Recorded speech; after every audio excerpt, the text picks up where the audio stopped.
Seja f a função de domínio R definida por f de x igual a x ao cubo menos 3x ao quadrado menos 6x mais 8. Sem recorrer à calculadora, resolva a inequação f de x menor do que 0, sabendo que um dos zeros de f é 4. Apresenta o conjunto de solução utilizando a notação de intervalos de números reais. Eu vou então resolver primeiro a 4.1 e depois faremos a 4.2. Encontrando aqui um pouco de espaço, vamos então começar a resolver o que pretendemos. F de x menor do que 0, queremos resolver esta inequação.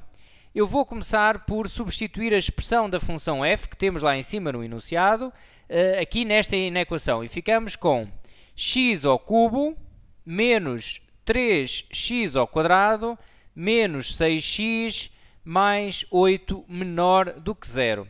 Bom, qual é a estratégia que utilizamos para resolver inequações quando temos polinómios?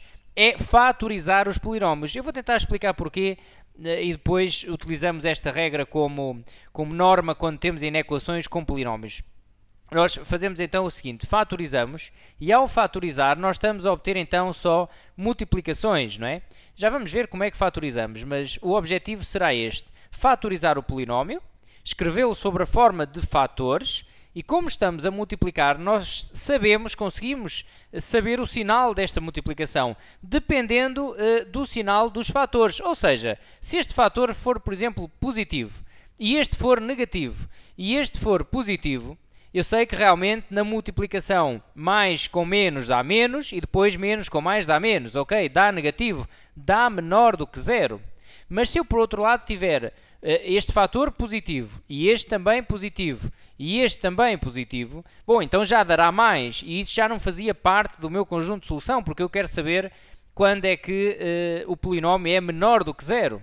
E, portanto, se eu tiver escrito o polinómio sobre a forma de fatores, facilmente tiro conclusões acerca do sinal do polinómio. Bom, reparem como existem aqui muitas situações a considerar. O melhor é organizarmos isto tudo numa tabela. É isto então que vamos fazer por norma, ok? Organizar tudo numa tabela de sinais para conseguirmos perceber quando é que o nosso polinómio é positivo ou negativo. Reparem que estas conclusões dos sinais só poderemos tirar se estivermos então em multiplicações, porque estas regras que eu aqui estou a fazer são válidas para a multiplicação, não é? E também para a divisão. Mas para adições e subtrações, como nós temos ali no polinómio, não. E, portanto, o objetivo é então fatorizar. Em primeiro lugar, vamos fatorizar o polinómio. Escrever sobre a forma de fatores. Bom, como é que fatorizamos então o polinómio? Essa agora é outra questão. Eu vou fazer um cálculo auxiliar, aqui deste lado, para explicar como fatorizar. Reparem que se o polinómio for de grau superior a 2, neste caso é de grau 3, nós para fatorizar teremos de conhecer um zero. Neste caso conhecemos, o zero é o 4, não é? Porque assim sabemos que o polinómio é divisível por um polinómio do tipo x menos 4. E poderemos então utilizar a regra do Ruffini, para fatorizar o nosso polinómio. Vamos ver como é que se aplica. Neste momento já devem conhecer a regra do Ruffini. E então tem sempre esta estrutura. Os coeficientes do nosso polinómio são colocados aqui por ordem e terão de estar todos. O que é que eu quero dizer? Portanto, aqui coloco o 1, que é o coeficiente do x ao cubo, está lá 1. Depois vem o menos 3, depois vem o menos 6, depois vem o 8. Reparem que se eu não tivesse, por exemplo, aqui no meu polinómio o x ao quadrado, poderia não estar lá, e eu teria de colocar aqui 0, ok? Teria de colocar 0. Depois colocamos aqui o zero conhecido do nosso polinómio, neste caso é 4, porque é dado aqui no enunciado, é um dos zeros de f. O 4 é já um zero conhecido. Desta forma, aplicando então aqui este algoritmo de divisão, isto no fundo é uma divisão que estamos a fazer, nós vamos conseguir fatorizar o polinómio. Vamos já ver de que maneira. Então, este número cai cá para baixo, o 1 cai sempre, este primeiro número. Depois multiplicamos, 4 vezes 1 dá 4, vem cá para cima. Fazemos sempre a conta de somar aqui. Menos 4 mais 3 dá 1. Depois multiplicamos novamente este 4 com este 1. 4 vezes 1 dá 4, vem cá para cima. Fazemos a conta, fazemos a adição, sempre a adição. Menos 6 mais 4 dá menos 2. Multiplicamos novamente, 4 vezes menos 2 dá menos 8. E logicamente aqui terá de dar 0. Terá de dar 0 porque o número que colocamos ali é um zero do polinómio. Então o resto da divisão, isto é o resto, terá de ser 0. E agora vamos fatorizar. Como é que nós escrevemos então o polinómio que nós tínhamos de forma a ficar fatorizado? O polinómio que nós tínhamos, portanto, x ao cubo menos 3x ao quadrado menos 6x mais 8 é igual a, é sempre igual a. E agora vamos já colocar aqui um fator, e este primeiro fator é sempre x menos o zero conhecido. Atenção que se este zero conhecido for negativo, fica menos menos, portanto fica mais. Portanto é sempre x menos o zero conhecido, que neste caso é 4. E depois escrevemos o polinómio resultante da nossa divisão, portanto o quociente, que é o que se vê aqui em baixo, com um grau inferior ao grau que nós tínhamos. Nós tínhamos de grau 3, o nosso polinómio inicial era de grau 3, então este quociente será de grau 2. Então vamos escrever, estes serão os coeficientes, não é? Então fica x ao quadrado, que então tem o coeficiente 1, mais x, que também tem coeficiente 1, que está ali, menos 2. Ok? Menos 2. E reparem que o nosso polinómio já está fatorizado. Eu posso então substituir ali na equação. Posso substituir o polinómio que eu tinha, o x ao cubo menos 3x ao quadrado menos 6x mais 8, por esta multiplicação. Fica então x menos 4 vezes x ao quadrado mais x menos 2. Reparem que eu já consigo fazer uma tabela de sinais, porque agora eu já tenho aqui um polinómio de grau 2 e já consigo saber os seus zeros pela forma resolvente. Se por acaso eu tivesse aqui um polinómio de grau 4 e conhecesse mais zeros do meu polinómio, poderia ter de fazer novamente a regra do Ruffini para fatorizar este polinómio que estaria aqui, que seria de grau 3, não é? Mas como este já é de grau 2, eu posso já avançar para a tabela de sinais, porque a tabela de sinais já me permite ver, e eu vou então, não sei se me caberá aqui, vou fazer aqui neste cantinho, porque aqui cabe de certeza, vou fazer a tabela de sinais aqui, e reparem como é que fazemos então a tabela de sinais. Depois temos então uma multiplicação. Vamos fazer a estrutura da tabela primeiro. A tabela tem sempre esta estrutura, vou fazer a azul também para não baralhar ali muito. Portanto, a estrutura da tabela de sinais é sempre a mesma. Nós colocamos sempre linhas, uma linha para cada fator que nós temos. Neste caso só tenho ali dois fatores, portanto vou colocar uma linha para o x menos 4 e vou colocar uma linha para o x ao quadrado mais x menos 2. E depois colocamos também uma linha para o resultado final. O resultado final vou colocar aqui P de polinómio, ok? Poderia escrever o meu polinómio completo ou assim fatorizado. E depois divido então, começo aqui no menos infinito. Uma vez eu olho para o domínio é R e portanto começo no menos infinito. Vamos supor que tínhamos uma situação em que o domínio era R+, ou R0+, então começaria no zero aqui, não é? Bom, neste caso vai de menos infinito a mais infinito, a nossa tabela. Reparem que aqui nos infinitos não é necessário colocar coluna para os infinitos, portanto poderemos colocar os infinitos aqui por cima, mas também poderemos colocar uma coluna para eles, isso é irrelevante, ok? E agora o que é obrigatório é, aqui no meio da tabela terão de entrar os zeros de cada fator por ordem, ok? Os zeros por ordem, portanto eu iria calcular os zeros deste fator, x menos 4 igual a 0, ou seja, x igual a 4, e iria também determinar os zeros deste outro fator, que vou então aplicar a forma resolvente. Ficará x igual a menos b menos 1 mais ou menos raiz de b ao quadrado, que é 1 ao quadrado, menos 4ac. O a é 1 e o c é menos 2. Estes pontinhos que eu estou aqui a colocar são multiplicações, ok? Sobre 2a, sobre 2 vezes 1. Portanto, isto é 1 vezes, isto também é 1 vezes. E agora vamos fazer as contas. X igual a menos 1, dentro da raiz dá 4 vezes 2, dá 9, raiz de 9 dá 3. Menos 1 mais 3 sobre 2, ou x igual a menos 1 menos 3 sobre 2. Ou seja, x igual a 1, 3 menos 1 dá 2, 2 a dividir por 2 dá 1, ou x igual a menos 4 sobre 2 dá menos 2. Então, por ordem, todos estes zeros, o menos 2, o 1 e o 4, terão de entrar aqui para a nossa tabela, ok? Portanto, o menos 2 em primeiro lugar, depois o 1, depois o 1 aqui e depois o 4, ok? Portanto, sempre isto. Esta é a estrutura da tabela, então. E agora vamos preencher a nossa tabela. Vou fazer aqui a preto.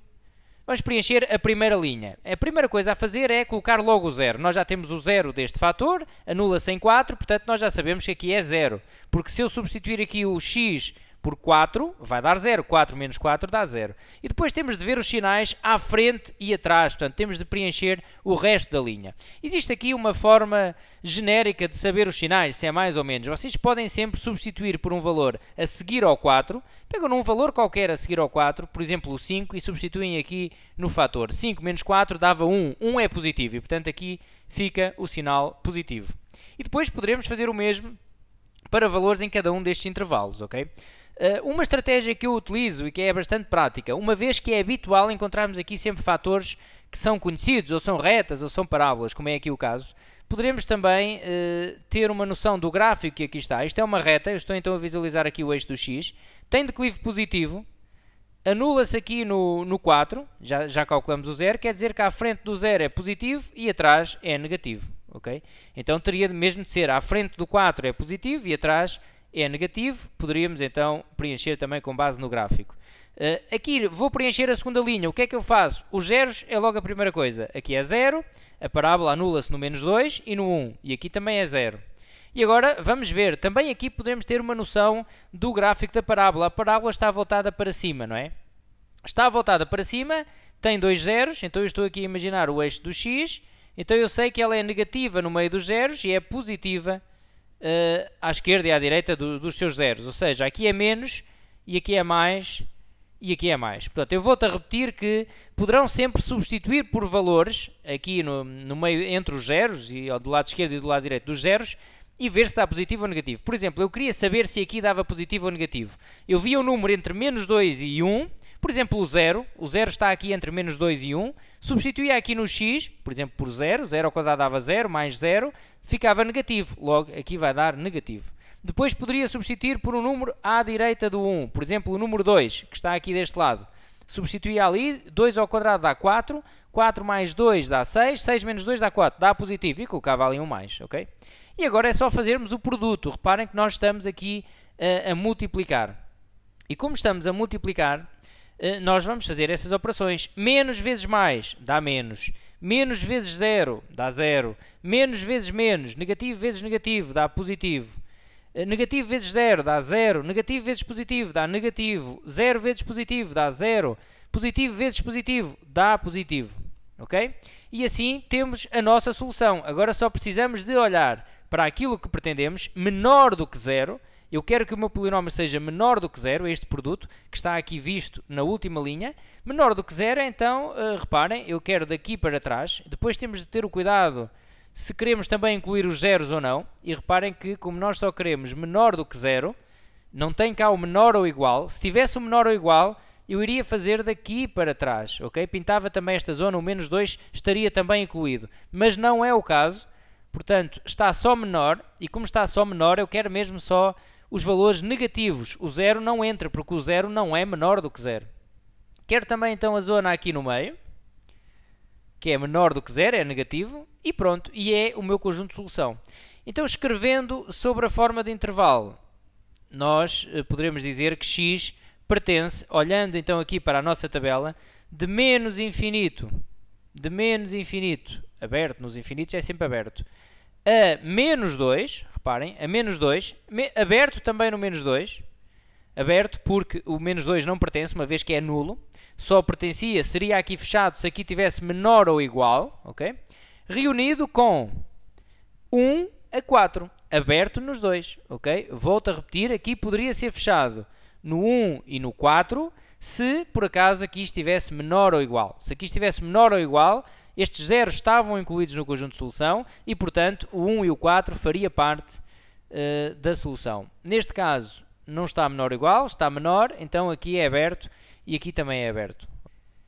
Seja f a função de domínio R, definida por f de x igual a x ao cubo menos 3x ao quadrado menos 6x mais 8, sejam A e B os pontos do gráfico de f cujas abscissas são menos 3 e 0, respectivamente. A reta AB interseta o gráfico de f em mais um ponto. Designemos esse ponto por C.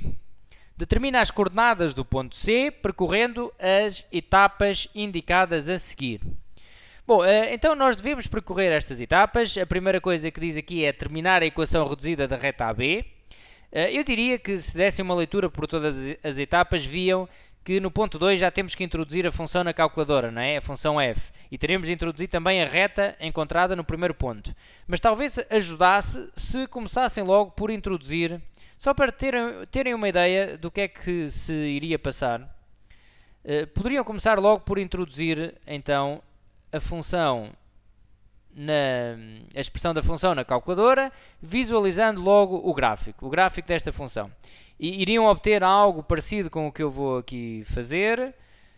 Só um bocadinho, que isto agora é escusado de ser aqui tão grande, porque vou precisar deste espaço para fazer os cálculos depois. Então vamos ter algo parecido com esta situação aqui. Uma situação assim, vão visualizar assim uma função. Talvez ao introduzir a função não vejam logo esta função devido à janela da calculadora. É uma coisa que devem marcar na folha de resposta, é os eixos também, e depois ter então atenção à janela. Eu diria quando não há um contexto de um problema que permite logo tirar algumas conclusões, podem começar com a janela padrão de menos 10 a 10 e ver o que obtém e depois ajustar, não é? Por exemplo, a janela de menos 10 a 10 no x permitirá ver o que pretendemos, mas no y já não, e portanto nós íamos ajustando conforme o exercício se iria desenvolvendo, ok? Agora, isto era só para ajudar a interpretar o problema. Reparem que diz o seguinte: sejam A e B os pontos do gráfico de f cujas abscissas são menos 3 e 0. Bom, reparem, o ponto B é logo fácil de identificar, o ponto B está aqui, não é? O ponto B estará por aqui. Este é então o ponto B. E o ponto A tem abscissa menos 3. O ponto B está aqui porque a abscissa quando a abscissa é 0, não é? Quando o x é 0, dá neste ponto na função. E o ponto A tem abscissa menos 3. Bom, eu estaria aqui, na máquina também poderíamos ver facilmente se este valor, este 0 aqui, é superior a menos 3, portanto teria de estar deste lado e poderiam ver isso facilmente, ok? Isto só então para ajudar a perceber o contexto. Então o menos 3 estará por aqui, quer dizer que o nosso ponto A está então aqui, ok? Temos aqui o ponto A. E estão a dizer para considerar depois uma reta. A reta AB interseta o gráfico de f em mais um ponto. Ora, nós já estamos mesmo a ver onde é que está a reta, não é? A reta estará por aqui. E atenção, eu vou-te a dizer, isto era apenas só para percebermos melhor o exercício. Isto era para fazer no segundo ponto, eu já vou fazer o primeiro, mas como nós tínhamos a função f, conseguiríamos logo tirar estas conclusões. Nós temos aqui este valor, sabemos que o menos 3 está aqui atrás, e poderíamos logo perceber melhor o que nos estão a pedir. Reparem, realmente a reta AB que me estão a falar, interseta a função f em 3 pontos, não é? Interseta em 3 pontos, e o que pedem depois é então este ponto C, é o que me estão a pedir. É disto que vamos à procura, ok? Deste ponto C. E agora vamos então seguir as instruções que dão ali no enunciado, porque depois isto pode, na correção, pode ser importante, portanto, seguir estes pontos. Vamos começar então por aqui. Vamos supor que ainda não tínhamos gráfico nenhum. Isto foi apenas para eu transmitir melhor o que estavam a pedir, o que vai acontecer no futuro, e era algo que poderiam deduzir na prova, ok? Sem passar à frente este ponto que vamos agora fazer. Então, diz ali o seguinte: comece por determinar. O primeiro ponto diz: determina a equação reduzida da reta AB. É isso que vamos fazer. Então estão a pedir a equação reduzida da reta AB. Eu vou escrever logo y igual a mx mais b,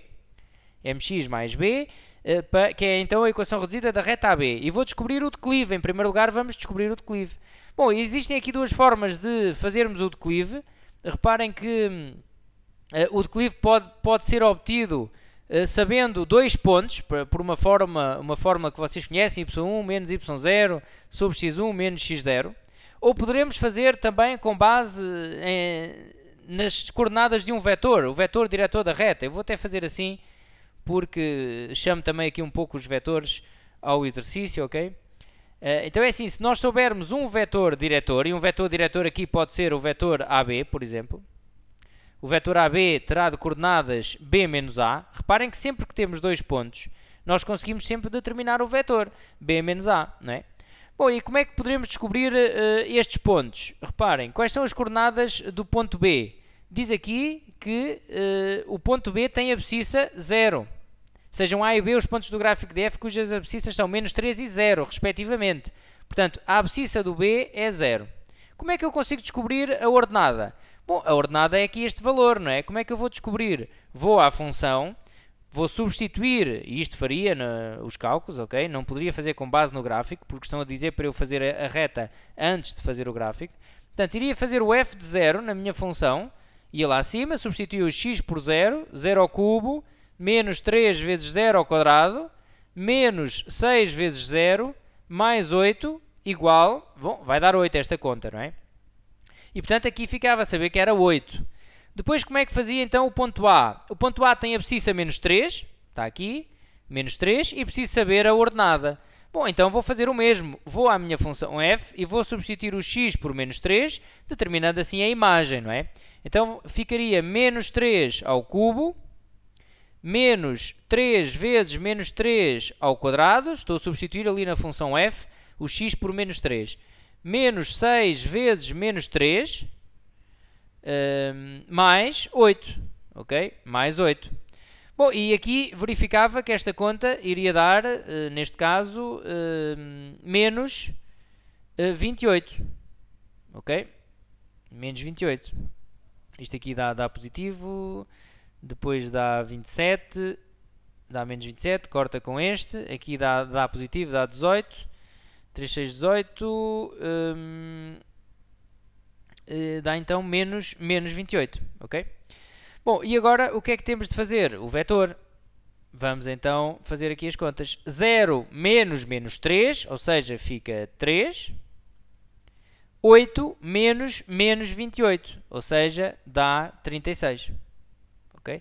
Temos as coordenadas do vetor. Se sabemos um vetor diretor de uma reta, sabemos o declive. Como é que é o declive? É sempre o y a dividir pelo x. Okay? E portanto, neste caso, é 36 a dividir por 3. É o declive da reta. Que neste caso, 36 dá 12. Okay? Temos então y igual a 12x mais b. Precisamos ainda determinar o b para a reta estar completamente definida. Bom, mas o b é dado automaticamente. Nós sabemos então que ali é 8, que ali é menos 28... E, portanto, o B é a ordenada na origem da reta, desta reta cor de laranja, não é? E, portanto, a ordenada na origem aqui é 8, que é o ponto, o valor onde interseta o eixo dos y.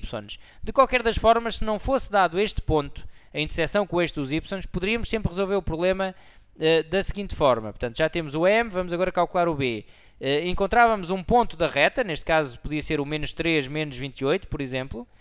Dizíamos que pertence à reta, não é? Este ponto pertence à reta. Logo, poderemos substituir aqui na reta e calcular o b. No lugar do y vou colocar o y, que é menos 28. No lugar do x colocava o x deste ponto, que é menos 3. Porque ele pertence à reta, posso substituí-lo lá, não é? E isto iria dar b igual a 8. E então tínhamos a reta perfeitamente definida. 12x mais 8. Temos a equação da reta. Se temos a equação da reta, também temos a expressão para colocar na máquina. Vamos à calculadora, colocamos também 12x mais 8. Agora já estaríamos a verificar então aqui o segundo ponto. Portanto, o primeiro ponto estava verificado, já temos a equação reduzida da reta. Vamos ao segundo ponto, que é, recorrendo às capacidades gráficas da calculadora, visualizar a função f. E iam ver então aqui a preto esta função, escolhendo uma janela adequada. E, portanto, metíamos também a expressão da reta, íamos estar a ver a reta. É natural que no y, então, não vejam logo estes 3 pontos de interseção. E é aí que vamos ajustando. Portanto, naturalmente não estarão a ver o ponto A, se tiverem de menos 10 a 10 no y. Aumentam, diminuem, o valor mínimo da janela do y. Portanto, neste caso, poderemos colocar menos 50, por exemplo. Ficará ali menos 50 até 100, por exemplo. Okay? Isso vai por experiência, tem que experimentar. Ainda não estão a ver a função, aumentam mais um pouco, mais um pouco, mais um pouco. E não tem que escrever assim como eu estou aqui a escrever. Podem colocar como tem aí nas vossas máquinas, por exemplo, x mínimo menos 10, x máximo 10. Isso tem é que colocar o que está na calculadora, ok? Tudo direitinho. Bom, depois vamos então ao ponto 3, que diz: reproduza na sua folha de prova o que visualiza na calculadora, assinalado também os pontos A, B e C. Bom, aqui está. Depois teriam então de fazer isto. Ok? E agora vamos então à procura deste ponto C, que é então o que pedem, não é? O ponto C tem então esta abscissa e esta ordenada, e aí respondiam, portanto, portanto, primeiro davam instruções à calculadora para ela terminar este ponto. É na opção intersect aí da calculadora, no menu ou no GSOLVE, depende da máquina que for, existirá uma opção para fazer a interseção de dois gráficos. Naturalmente a máquina se calhar dá esta interseção também, vocês mandam seguir para este e depois dá esta interseção aqui. E a máquina irá fornecer então aqui estes resultados, o 6 aqui no X e o 80 aqui no Y. Ok? E portanto daríamos depois a resposta. As coordenadas do ponto C são números inteiros, correndo à ferramenta adequada determina as coordenadas do ponto C, indique no seu gráfico que desenhou. Pronto, verificávamos então este ponto e respondíamos. A resposta seria então a resposta final, mas aqui o gráfico era muito importante então para dar a resposta, ok? O gráfico assim direitinho. E a resposta final era dizer então que o ponto C tem coordenadas de 6, 80, ok? 6, 80 são as coordenadas do ponto C.